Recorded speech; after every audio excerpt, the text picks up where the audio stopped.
Hello everybody, today I am back with another video, and you might have noticed that I have not created a new world today. And so today I'm going to be showing you guys the settings, and I'm only going to be showing the settings up to respawn radius. And so I'm going to be covering everything from the top here all the way to the bottom to respawn radius, not to the bottom. I'll be doing the rest in another video some other time. So first of all, we're going to start with the world name, and this is pretty obvious. This is what you want to name the world. You can use it for remembering, or if you just want to name it for fun, whatever you want to call it.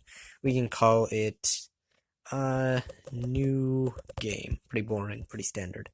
Next, we got the default game mode, and this is going to be the game mode for when you enter the world for the first time, and when anyone else joins your world. So currently it's set to survival as default, but you can do creative and it'll send you a little notification, and then you can change it back to survival, creative, whatever. So we're going to keep it, let's go with creative. Then we got difficulty, and difficulty you have 4 different options.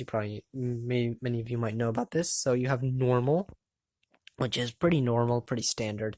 Hard, if you guys have played hardcore mode on the Java edition, this is pretty similar to that, except you have as many lives as you want on regular hard mode. Easy mode, if you guys have played, I think if you guys have ever watched Dream, I think he plays on easy mode during his manhunts. Peaceful, basically, is when no mobs spawn at all. You don't even lose hunger. Pretty hard to die, but pretty hard to progress and do anything. Easy, easy mode. It's like what Dream plays on, but with the hunters it is obviously harder. Normal is like it's pretty much the standard. Normal is pretty standard for most people. Hard, yeah, hard is pretty just hard. And you have world preferences also. You have the option to put on a starting map and a bonus chest. What the starting map will do is basically it'll be a locator map, which will allow you to see yourself and other players, and you'll get this at the very beginning of your game. And a bonus chest, it'll spawn around your spawn point, and you will have some little goodies to start with, as well as some torches and a nice chest.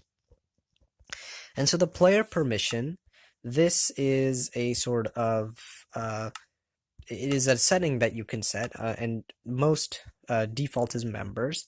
Operators is what you're going to be, and this is going to be player permission when joining from invite. So whenever you invite someone to join your world, you can allow them to have either visitor, member, or operator. So what visitor is going to do is basically they're kind of in spectator mode. They can't really do anything. Yeah, basically means you don't really trust them. Maybe it's a world with builds that you don't want anyone or friends to do anything on. And this is the default, so you can change it in-game whenever you want, assuming you're operator. If you want to give them operator, that means they can have access to all commands. They can de-op and op other people, all that. Member, what members can do are they're basically like regular players. We're gonna just leave it at member because that's pretty standard.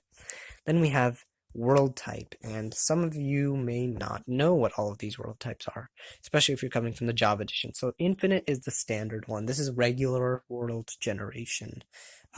This is basically with all the biomes and all that.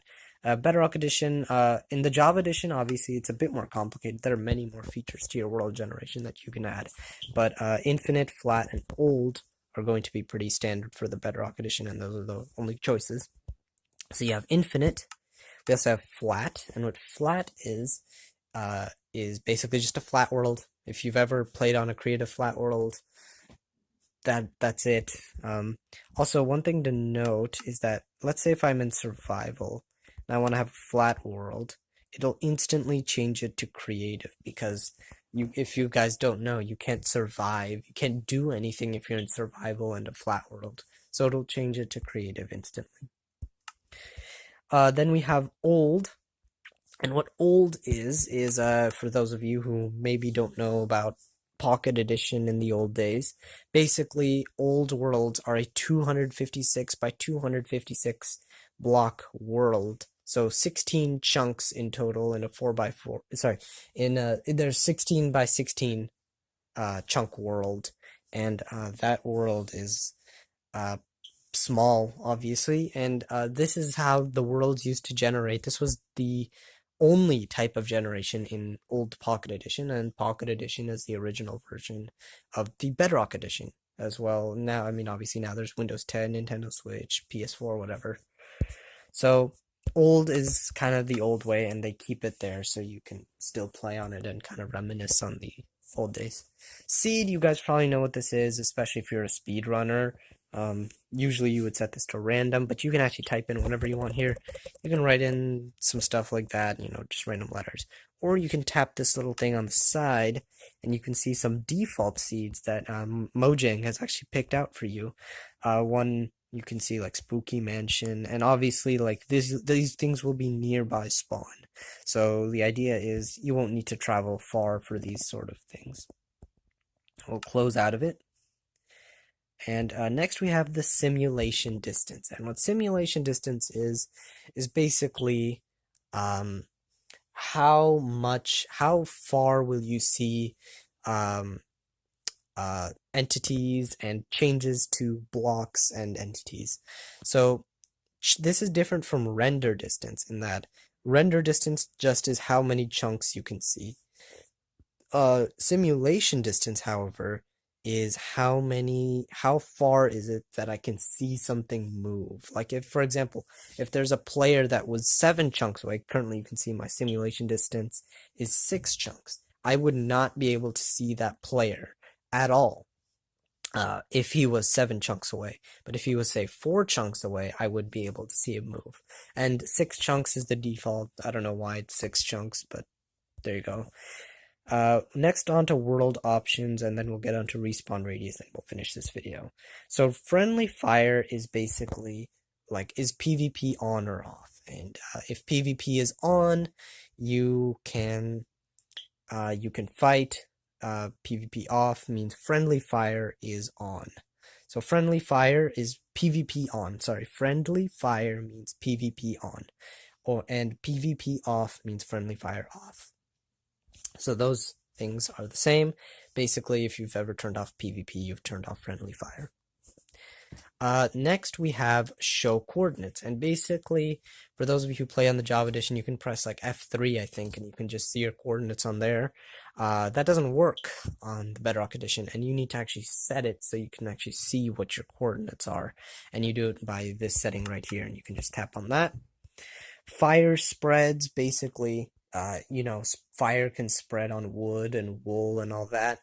Basically, if you turn this off, it will not spread. If you turn it back on, it will spread. Next, we have TNT Explodes, and basically is what this will do is it'll stop TNT from exploding. And if you, let's say you want to keep TNT as a sort of decorative piece, or you don't want it to explode for whatever reason, you can turn this off like so. And from now on, TNT will not explode unless I turn this on. So basically, you can ignite it with flint and steel. Well, it won't ignite, actually. It won't ignite when you use flint and steel or a fire charge or whatever.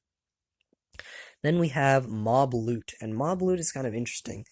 Basically, let's say you are playing in a world where there are going to be a lot of mob drops. And, like, for whatever reason, like, I used to play these little worlds where I'd have mobs battle each other, and there would be tons of loot on the ground, and I didn't know how to deal with it. Well, if you turn off mob loot, basically what'll happen is mobs will no longer drop drops. So zombies won't drop rotten flesh or whatever, iron golems won't drop iron, creepers won't drop gunpowder, you name it. So basically, this can prevent lag. This can also make it harder. It's important to note that all of these world options, this is a world options category. Any one of these, fidgeting with any of these doesn't technically count as a cheat. So if you turn all of these off, or you keep all of them on or something, then it won't count. You can still get achievements in your world, which works differently than how you might envision it if you are playing on Java Edition. Natural regeneration. If you guys have played ultra hardcore before, you will know what natural regeneration is. If not, natural regeneration is basically the idea that you can regenerate when you have at least 9 bars of hunger. Um, and that'll happen naturally if you eat food. And if you have 9 bars of hunger, you might know that you can heal up over time. Um, that won't happen if I were to say turn this off, and I'll turn mob back on. I'll keep everything on for now. So if I wanted to keep that off, then that means I'd need the only way I could heal is through a golden apple or some sort of regeneration effect. Maybe a beacon or something could work. Next we have tile drops, and this is kind of interesting. And basically what this will do is basically it will make sure that whenever you break a block, it will then not drop the item. So if you break dirt, it won't drop the dirt item. You won't get a dirt item. It's similar to mob loot, except instead of killing mobs, it's breaking blocks. Think of it like that. Immediate respawn. If you remember, when you die, you kind of get the screen that says respawn in main menu. If you guys don't know, you can save and quit through just pressing the pause button at the top, or by I think pressing escape on a PC in the Java edition. Obviously, this isn't Java edition, but you can go to a menu where it says, "Hey, do you want to, you know, do you want to quit the world or whatever?" But what this will do is, normally when you have the option to quit, basically it won't give you that option, and they'll bring you straight to your spawn point. And that'll happen when you keep that on.